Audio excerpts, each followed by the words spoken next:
Assalamualaikum warahmatullahi wabarakatuh. Perkenalkan, nama saya Bayu Prasetyo, mahasiswa Universitas Pelita Bangsa, Prodi Manajemen dengan kode kelas MA24BA01.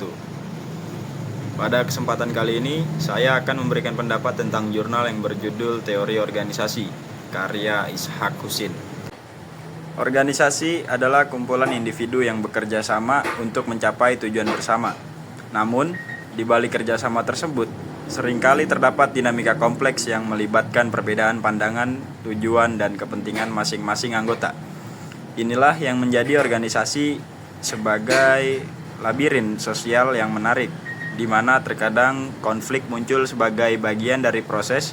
Dalam presentasi ini, saya akan membahas beberapa poin kunci dari jurnal yang ditulis oleh Ishak Husin.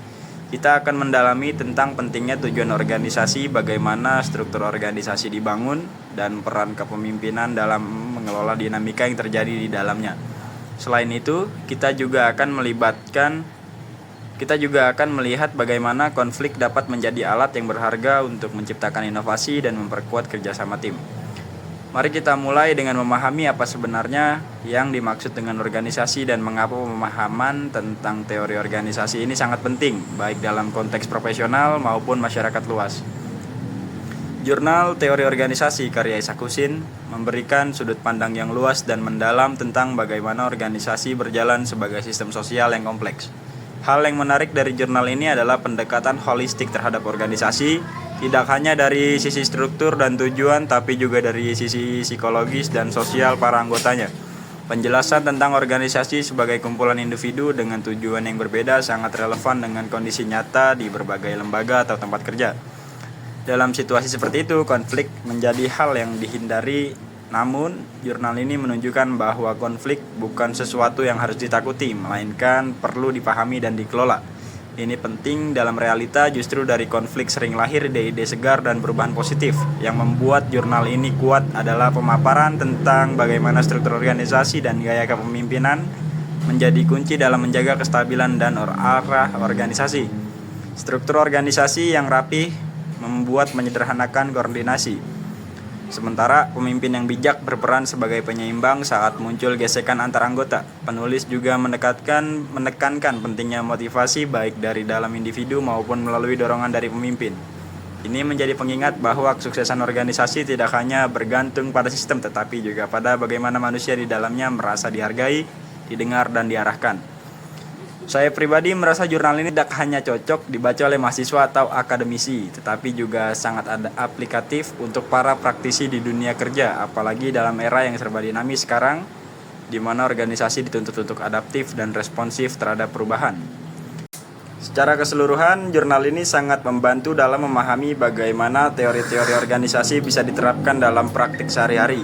Penulis berhasil mengaitkan konsep-konsep teoritis dengan situasi nyata di lapangan, dan itu membuat jurnal ini bukan hanya informatif tapi juga inspiratif. Tulisan ini membahas tentang teori organisasi dan dinamika yang terjadi di dalamnya. Organisasi sebagai sekumpulan orang dengan tujuan dan pandangan masing-masing. Konflik dalam organisasi yang bisa berdampak positif atau negatif, pengertian dan fungsi manajemen dalam mencapai tujuan organisasi.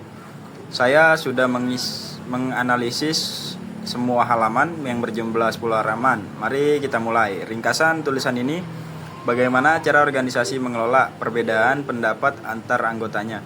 Apa saja dampak positif dari konflik dalam sebuah organisasi? Ringkasan tulisan ini, organisasi adalah sekumpulan individu dengan tujuan masing-masing, di mana perselisihan dan konflik dapat muncul. Konflik dalam organisasi tidak semestinya negatif. Ia boleh menjadi cabaran yang membawa kesan positif jika diurus dengan baik. Konflik yang berpanjangan tanpa kesepakatan dan tanpa keutamaan organisasi boleh memberi kesan negatif. Apa itu organisasi? Organisasi adalah wadah untuk kerja dan sistem yang menyelaraskan orang dengan fungsi masing-masing untuk mencapai tujuan. Organisasi adalah kesatuan sosial yang dikoordinasikan secara sadar dengan batasan yang jelas untuk mencapai tujuan bersama. Koordinasi dalam organisasi melibatkan pengurusan dan pentadbiran untuk menggerakkan kerja ke arah tujuan dalam sistem pentadbiran. Mengapa kita harus berorganisasi? Karena teori organisasi membantu memahami struktur organisasi dalam masyarakat. Berorganisasi menggantikan intuisi dengan analisis sistematik tentang cara organisasi berfungsi. Organisasi membantu menjadi pengurus yang lebih efektif, serta organisasi memiliki misi dan tujuan organisasi. Misi adalah pernyataan umum dan abadi tentang maksud organisasi yang membedakannya dari organisasi lain. Tujuan organisasi sendiri adalah pernyataan tentang keadaan yang diinginkan, yang ingin direalisasikan oleh organisasi di masa depan. Organisasi juga memiliki tujuan yang dimana berfungsi sebagai panduan kegiatan, sumber legitimasi, dan standar pelaksanaannya. Tujuan juga menjadi sumber motivasi dan dasar rasional pengorganisasian. Tujuan organisasi dan struktur organisasi berinteraksi dalam kegiatan untuk mencapai tujuan. Apa itu struktur organisasi? Struktur organisasi menetapkan pembagian tugas, hierarki pelaporan, dan mekanisme koordinasi formal. Komponen struktur organisasi termasuk kompleksitas, formalisasi, dan sentralisasi. Sentralisasi melibatkan lokasi pusat pengambilan keputusan dalam organisasi. Keberhasilan organisasi bergantung pada pemimpin yang mempengaruhi perilaku orang lain. Kepemimpinan adalah pola perilaku pengurusan yang menggabungkan minat pribadi dan organisasi untuk mencapai tujuan, di mana pemimpin harus berani membuat keputusan, menanggung resiko, dan menerima tanggung jawab kepemimpinan. Kepemimpinan adalah perilaku yang memotivasi orang lain untuk bekerja ke arah pencapaian tujuan. Motivasi dalam kepemimpinan harus diterima oleh bawahan sebagai panduan mencapai tujuan. Kepemimpinan melibatkan kemampuan mempengaruhi orang lain yang dilihat dari hubungan bawahan dengan atasan.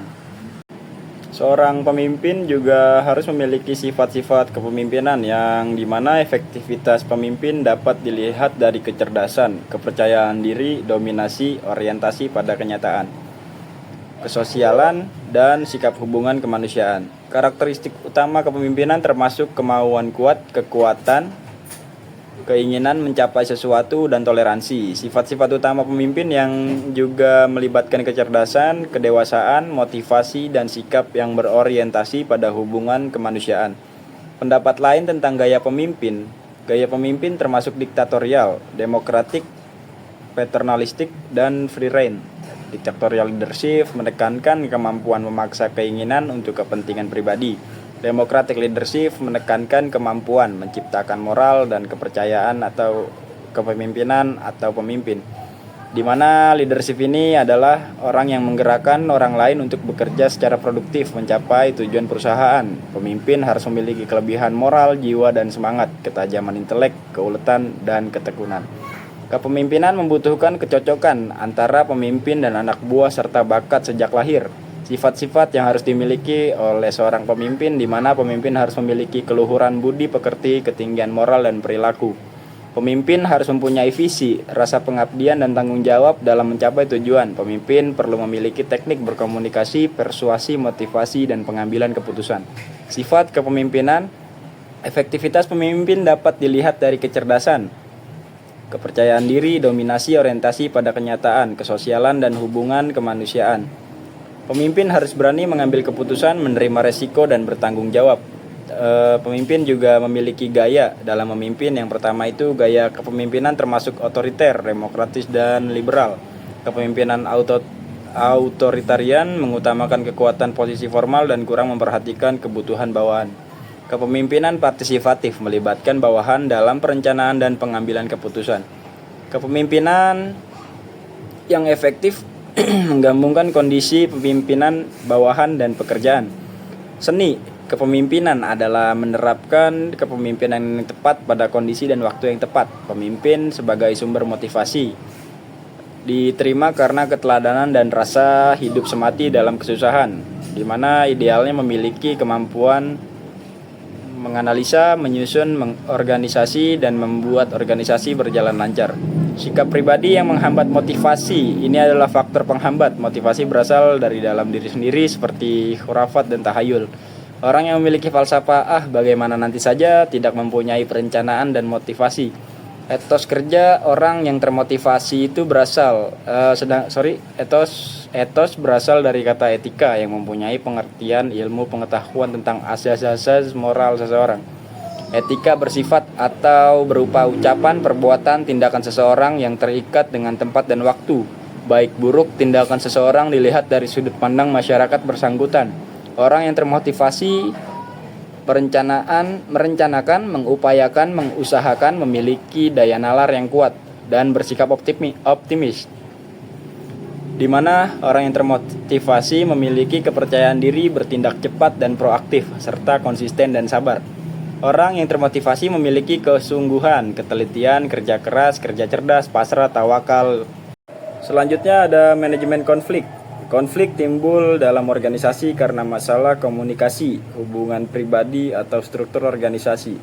Pandangan tentang konflik termasuk bahwa konflik tidak dapat dihindarkan dan dapat membantu atau menghambat pelaksanaan kegiatan organisasi. Tugas manajemen adalah menyelesaikan tingkat konflik dan pelaksanaan kegiatan organisasi yang optimal, membutuhkan tingkat konflik yang moderat. Jenis konflik termasuk konflik dalam diri sendiri, antara individu dan kelompok, dan antar kelompok oleh kelompok. Konflik juga dapat timbul antar organisasi akibat persaingan ekonomi. Bentuk-bentuk manajemen konflik atau metode konflik. Yang pertama ada metode manajemen konflik termasuk stimulasi konflik, pengurangan konflik, dan penyelesaian konflik. Yang kedua ada metode stimulasi konflik meliputi penempatan orang luar, penyusunan kembali organisasi, dan pemberian bonus. Yang ketiga ada metode pengurangan konflik, mengelola tingkat konflik melalui pendinginan suasana tanpa menangani masalah semula. Metode penyelesaian konflik meliputi dominasi dan penekanan, kompromi, dan pemecahan masalah integratif. Dominasi dan penekanan dapat dilakukan dengan kekerasan, penenangan, penghindaran, atau aturan mayoritas, di mana pemecahan masalah integratif mendorong kerjasama, pertukaran gagasan, dan usaha pencarian penyelesaian optimal. Sasaran yang dianggap penting oleh manajer atau pimpinan. Yang pertama itu ada sasaran penting bagi pengurus termasuk produktivitas tinggi, maksimisasi laba, pertumbuhan organisasi, dan kepemimpinan industri. Sasaran lain adalah stabilitas organisasi, kesejahteraan karyawan, dan kesejahteraan sosial. Selanjutnya ada beberapa pendapat saya mengenai jurnal teori organisasi karya Ishak Hussein.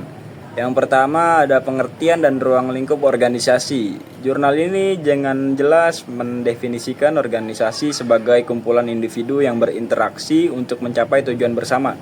Penjelasan tentang organisasi sebagai kesatuan sosial yang dikoordinasi secara sadar sangat membantu pembaca memahami kompleksitas struktur dan fungsi organisasi dalam konteks manajerial. Yang kedua, ada peran tujuan dalam organisasi, di mana konsep tujuan organisasi yang dibahas sangat penting karena tujuan memberikan pedoman dan motivasi bagi anggota organisasi. Fungsi tujuan sebagai sumber legitimasi dan standar pelaksanaan menyoroti bagaimana tujuan dapat mempengaruhi kinerja dan keputusan dalam organisasi.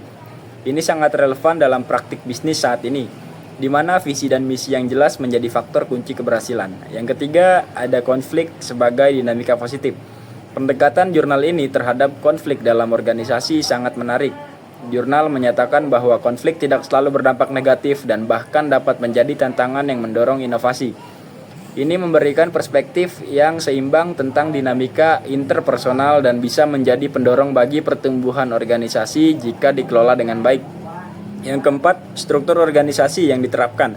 Pembahasan tentang struktur organisasi dan komponen-komponennya, kompleksitas, formalitas, dan sentralisasi memberikan wawasan yang mendalam tentang bagaimana organisasi beroperasi. Ini adalah informasi yang sangat berguna bagi manajer dan pemimpin yang ingin mengoptimalkan efisiensi dalam pengelolaan tim. Yang kelima, peranan pemimpin. Jurnal ini menegaskan peran penting kepemimpinan dalam organisasi. Karakteristik yang diperlukan untuk menjadi pemimpin yang efektif ditekankan dengan baik, menjadikan ini sebagai panduan untuk pengembangan diri bagi mereka yang berada dalam posisi manajerial. Kualitas seperti kecerdasan, integritas, dan kemampuan untuk menjalin hubungan kemanusiaan sangat relevan dengan tantangan yang dihadapi oleh pemimpin saat ini. Yang keenam, relevansi praktis. Selain teoritis, jurnal ini menawarkan panduan praktis bagi pemimpin dan manajer dalam konteks modern. Pemahaman tentang bagaimana teori organisasi dapat diterapkan dalam praktik sehari-hari memberikan nilai tambah bagi pembaca, terutama bagi mereka yang sedang memimpin dalam era digital dan kolaborasi global. Secara keseluruhan, jurnal ini sangat informatif dan memberikan dasar yang kuat bagi pembaca yang ingin memahami lebih dalam tentang teori organisasi dan aplikasinya dalam kehidupan nyata. Idenya tentang konflik sebagai potensi untuk pertumbuhan adalah salah satu poin yang paling menarik dan relevan. Mengingat dinamika yang terjadi di lingkungan kerja saat ini, Jurnal Teori Organisasi oleh Isaac Hussein memberikan kontribusi signifikan dalam pemahaman tentang dinamika organisasi dan manajemen. Berikut adalah beberapa komentar tentang jurnal ini yang ingin saya sampaikan. Yang pertama, kejelasan dan struktur jurnal ini ditulis dengan jelas dan struktur dengan baik, memudahkan pembaca untuk mengikuti argumen dan konsep yang disampaikan, definisi organisasi dan penjelasan mengenai fungsi serta struktur organisasi memberikan dasar yang kuat bagi pembaca dengan berbagai latar belakang. Yang kedua, ada relevansi praktis, di mana penekanan pada aplikasi teori organisasi dalam konteks praktis sangat bermanfaat dengan membahas bagaimana tujuan, struktur, dan konflik dalam organisasi dapat berfungsi secara dinamis. Jurnal ini menawarkan wawasan yang relevan bagi manajer dan pemimpin dalam menghadapi tantangan di tempat kerja. Yang ketiga, ada aspek perilaku pembahasan mengenai konflik sebagaimana fenomena yang tidak selalu negatif, menyoroti pentingnya aspek perilaku dalam organisasi. Hal ini mendorong pembaca untuk mengeksplorasi cara-cara konstruktif dalam mengelola konflik, menjadikannya sebagai alat untuk meningkatkan kolaborasi dan inovasi. Yang keempat, peran kepemimpinan. Jurnal ini dengan baik menggambarkan sifat-sifat yang diperlukan untuk menjadi pemimpin yang efektif, menyoroti pentingnya keteladanan, integritas, dan kemampuan komunikatif, membuat pembaca lebih menyadari kualitas yang harus dimiliki untuk memimpin tim dengan baik. Yang kelima, penggunaan contoh dan kasus. Meskipun jurnal ini sangat informatif, penambahan contoh konkret atau kasus nyata bisa lebih memperkaya pemahaman pembaca. Ilustrasi bagaimana teori ditetapkan dalam situasi nyata akan membantu memberikan konteks yang lebih kuat bagi pembaca. Yang keenam, saran untuk pengembangan. Jurnal ini bisa lebih mendalami beberapa isu terkini dalam teori organisasi seperti dampak teknologi dan perubahan sosial terhadap struktur dinamika organisasi, menyentuh aspek seperti manajemen perubahan atau organisasi berbasis agile. Juga dapat memberikan perspektif yang lebih komprehensif. Secara keseluruhan, jurnal ini merupakan sumber yang sangat berguna bagi akademisi, mahasiswa, dan praktisi yang tertarik pada teori organisasi dan manajemen. Pemikiran yang disajikan membuka ruang untuk diskusi lebih lanjut mengenai bagaimana organisasi dapat beradaptasi dan berkembang dalam lingkungan yang terus berubah. Dalam presentasi ini, kita telah mengeksplorasi berbagai aspek penting yang dikemukakan dalam jurnal Teori Organisasi karya Isaac Hussein. Melalui pemahaman yang mendalam mengenai definisi, struktur, dan dinamika organisasi serta peran kepemimpinan, kita dapat melihat betapa pentingnya teori ini dalam konteks manajerial dan operasional saat ini. Poin-poin utama yang saya ambil dari apa yang saya sampaikan itu ada beberapa poin. Yang pertama, definisi dan struktur organisasi. Kita memahami bahwa organisasi adalah kumpulan individu yang berinteraksi untuk mencapai tujuan bersama. Struktur organisasi yang baik sangat penting dalam memastikan efisiensi dan efektivitas operasional. Yang kedua, peran tujuan. Tujuan organisasi berfungsi sebagai panduan yang tidak hanya memberikan arah, tetapi juga memotivasi anggota untuk bekerja sama menuju hasil yang diharapkan. Poin yang ketiga, ada dinamika konflik. Jurnal ini menyoroti bahwa konflik dalam organisasi tidak selalu negatif dan jika dikelola secara efektif dapat memicu inovasi dan meningkatkan kinerja tim. Yang keempat, pentingnya kepemimpinan. Seorang pemimpin yang efektif harus memiliki sifat-sifat tertentu yang mendukung pencapaian tujuan organisasi dan mampu memotivasi timnya untuk bekerja secara kolaboratif. Dapat disimpulkan di akhir presentasi ini, saya menyimpulkan bahwa pemahaman yang baik tentang teori organisasi dapat membantu kita menjadi manajer yang lebih efektif dalam menghadapi tantangan dan perubahan yang cepat di dunia kerja. Melalui penerapan konsep yang dibahas, kita dapat menciptakan lingkungan kerja yang produktif, inovatif, dan harmonis. Saya mengajak semua peserta untuk tidak hanya memahami teori, tetapi juga mengimplementasikannya dalam praktik sehari-hari guna meningkatkan kinerja organisasi masing-masing. Mungkin hanya ini saja yang dapat saya sampaikan, kurang lebihnya mohon dibukakan pintu maaf yang sebesar-besarnya. Demikian, terima kasih. Wassalamualaikum warahmatullahi wabarakatuh.